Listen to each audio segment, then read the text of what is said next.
Consciousness in business. Today's episode is brought to you by Zero Company, your paid search, social media, and programmatic ad experts. Welcome back to the BLISS Business Podcast. I'm Tullio. Today we're talking about decision architecture and how that reduces friction. This is an important topic because the biggest hidden drains in business is not workload. It's unclear decision making. A lot of teams are not tired because the work is hard.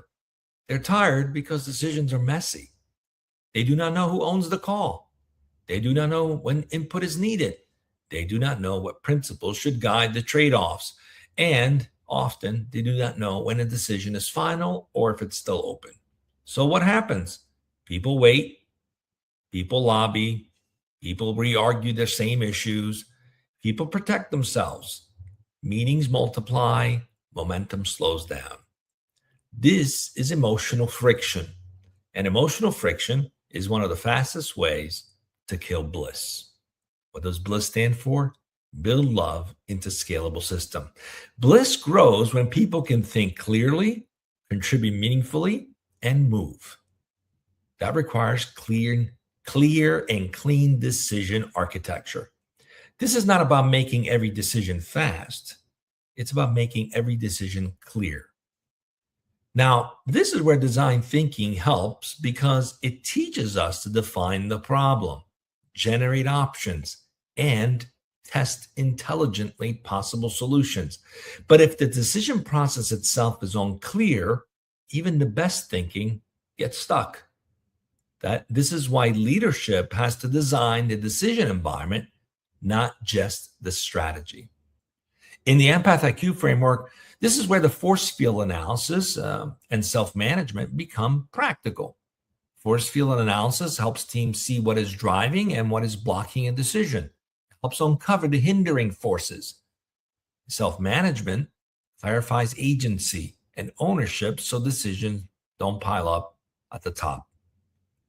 So let's make this simple. A healthy decision architecture has three parts. First, the decision rights. For each category of a decision, you need to define who decides, who gives input, and who must be informed.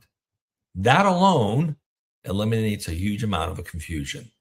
Many organizations accidentally treat every decision like a group decision. That sounds inclusive, but it often creates delays in politics. Inclusion does not mean everyone decides or decisions through consensus. Inclusion means the right people are heard before the right person decides or before the right group of people decide. But the decision process and those who make the decisions are clear. Second, the decision principles. These are the filters that help teams make trade-offs consistently. Example, customer trust over short-term revenue, simplicity over complexity, learning speed over perfection, long-term brand over short-term optics. When principles are clear, people spend less time debating from personal preference. They can align around shared standards. And third, feedback loops. A decision is not the end of learning. It is the start of learning. Great teams decide, observe, measure, and adjust. There's no room for ego.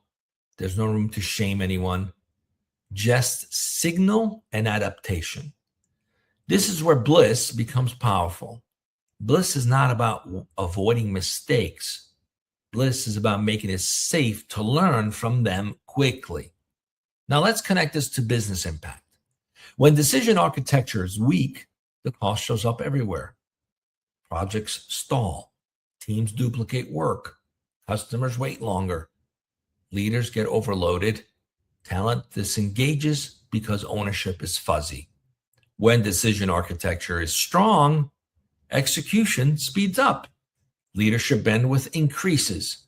Ownership becomes visible. Cross-functional trust improves. And customer experience becomes consistent. This is one of the biggest operational upgrades a company can make, especially in growth stages. So if you're a CEO, for example, having no time to think to strategize, you're in constant fire, putting out fire mode, that is not a reflection that you can handle a lot. It's a reflection you haven't created the systems and the decision rights to enable things to flow. You overworking yourself is not a sign of a good CEO. So here's another important point. Unclear decision-making often gets misdiagnosed as a people issue. Leaders say things like, the people are not being proactive. And we need people to have more accountability. The teams are just simply not collaborating. And sometimes that is true.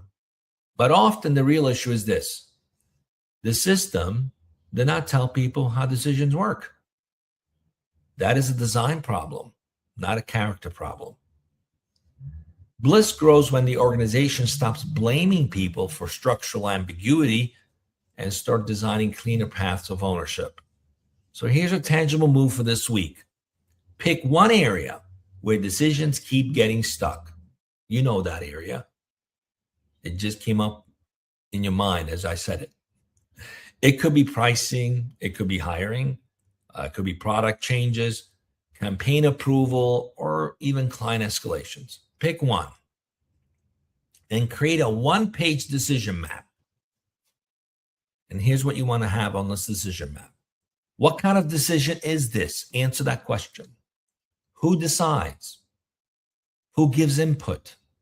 What principles guide the decisions? And how will we review the results?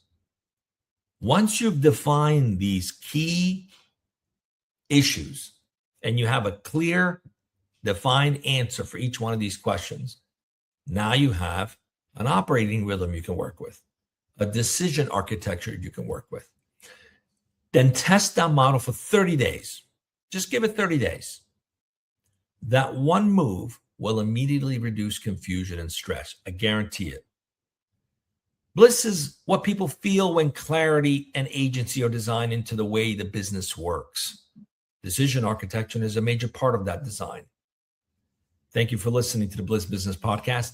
Next week, we're going to talk about talent practices and why hiring, recognition, and exits are where bliss becomes visible or breaks down. Until then, stay blissful.